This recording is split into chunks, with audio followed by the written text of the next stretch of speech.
25 ಕೋಟಿ ಕೊಡ್ತೀನಿ ಅಂತ ಸರ್ ಮೈ ಶುಗರ್ ಶಾಲೆಗೆ 25 ಕೋಟಿ ಕೊಡ್ತೀನಿ ಅಂತ ಹೇಳಿದ್ರಿ. ಕೊಟ್ಟರೆ ನಾವು ಈಸ್ಕೊತೀವಿ, ಅಭಿವೃದ್ಧಿ ಮಾಡ್ತೀವಿ ಅಂತ ಗಣಿಗರವೇ ಹೇಳ್ತಾರೆ ಸರ್. ಯಾರಿಗೆ ಸರ್ ಇದು ಯಾರಿಗೆ ಕೂಡ ಕೊಟ್ಟವ್ರೆ? ಈಗ ಆ ಸ್ಕೂಲ್ನ ಯಾರಿಗೆ ಕೂಡ ಕೊಟ್ಟವ್ರೆ? ಹಾಂ, ಲೀಸ್ ಕೊಡೋದಕ್ಕೆ ಕೊಟ್ಟವ್ರೆ. ಯಾರಪ್ಪಂದು ಅಂತ ಕೊಡ್ತಾರೆ?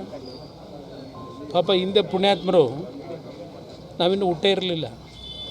ಅವ್ರು ಯಾರು ಹಿಂದೆ ಇದ್ದಂಥ ಜಿಲ್ಲೆಯ ಹಲವಾರು ಜನ ಪ್ರಮುಖರು ಅಂತ ಒಂದು ಶಾಲೆ ಕಟ್ಟಿರೋದನ್ನು ಇವತ್ತು ಯಾರಿಗೂ ಗುತ್ತಿಗೆ ಕೂಡ ಕೊಟ್ಟವ್ರಲ್ಲ. ಪ್ರಾಪರ್ಟಿ ವ್ಯಾಲ್ಯೂ ಎಷ್ಟಿದೆ?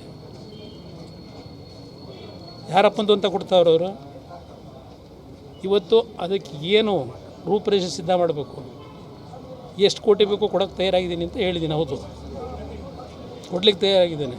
ಸಂಬಳ ಕೊಡಲಿಕ್ಕೆ ಫಿಕ್ಸೆಡ್ ಡೆಪಾಸಿಟ್ ಎಷ್ಟು ಇಡಬೇಕು ಇಡಿಸ್ತೀನಿ. ಇದನ್ನೇ ಡಿ ಸಿ ಅವ್ರಿಗೆ ಈಗ ಮಾತಾಡ್ತಾ ಇದ್ದೇನೆ. ಹಾಂ, ಅದನ್ನೇ ಹೇಳ್ತೀನಿ. ಯಾರಿಗೆ ನಾನು ಒಬ್ಬ ಮೆಂಬರ್ ಇದ್ದೀನಿ. ನನ್ನ ಹತ್ರ ಯಾವನು ಬಂದು ಚರ್ಚೆ ಮಾಡಿದ್ದಾನೆ? ನಾನು ಅದಕ್ಕೆ ಟ್ರಸ್ಟ್ ಇದ್ದೀನಿ. ಚರ್ಚೆ ಮಾಡೋಣ. ಅದರ ಬಗ್ಗೆ ಉಳಿಸ್ಲಿಕ್ಕೆ ನಾನು ಪ್ರಾಮಾಣಿಕವಾಗಿ ಪ್ರಯತ್ನ ಪಡ್ತೀನಿ. ಹಿಂದಿಂದಲೂ ಒಂದು ಟ್ರಸ್ಟ್ ಏನು ರಚನೆ ಮಾಡಿದ್ದಾರೆ. ಯಾವ ಕಾನೂನಿನ ಆಧಾರದ ಮೇಲೆ ಅದನ್ನು ಕೂಡ ಕೊಟ್ಟವ್ರೆ? ಇವತ್ತು ಎಷ್ಟು ಕೋಟಿ ಬೆಲೆ ಬಾಳ್ತದೆ?